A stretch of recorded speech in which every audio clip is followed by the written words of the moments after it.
за репликата и поддршката која на некаков начин ја давате. Верувам дека и ваши колеги ќе ја дадат истата поддршка, но во правец на кревање рака и поддржување на овој амандман. За почеток нека биде таква една поддршка, бидејќи спомнувате грантови. Знаете ли колку се луѓето разочарани кога станува збор за да се спроведе една процедура макотрапна за да се добијат грантови, па дури и да бидат или од невладини организации или од Европска унија.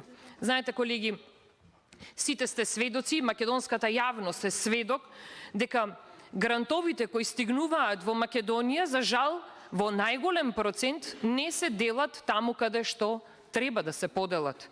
Всушност, вие знаете дека такви едни грантови се доделуваа на фирмата на Зоран Заев. 1,4 милиони евра се дадоа таму. Да спомнувам што се случуваше со Националната агенција за европски образовни програми и мобилност, каде имаме разврсница за тие европски грантови кои што се делеа. Трениравме магариња, фризерници поголем процент добиваа. Знам дека не ви е пријатно ова да се спомнува, но исто така не е пријатно да се даваат повеќе пари за фризерници, а да не се дозволуваат средства за обука и тренинг на наставниците, на оние, впрочем, на кои што најмногу им треба, и е насочено сето тоа. И сега да се вратиме на општина Кисела Вода.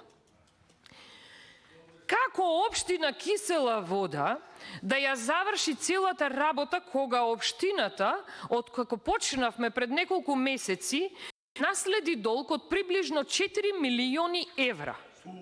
Дали треба оваа општина да го суредува речното корито на Маркова река и да има место и простор сите овие граѓани да уживаат, впрочем како што уживаат и граѓаните на некои други општини, каде се речните корита? Јас сметам дека тие заслужуваат. Овде и како власта треба да помогне за да се одобри овој амандман, бидејќи, ќе повторам, обесхрабрени се луѓето да аплицираат за било каква форма на грантови, бидејќи нема транспарентно и нема отчетност за тоа на кого и како им се делат грантовите. Ви благодарам. Ви благодарам и на вас. За повторна реплика се јави пратеничката Марија Ѓоргиевска. Повелете, колешка. Почитувана колешке Бети,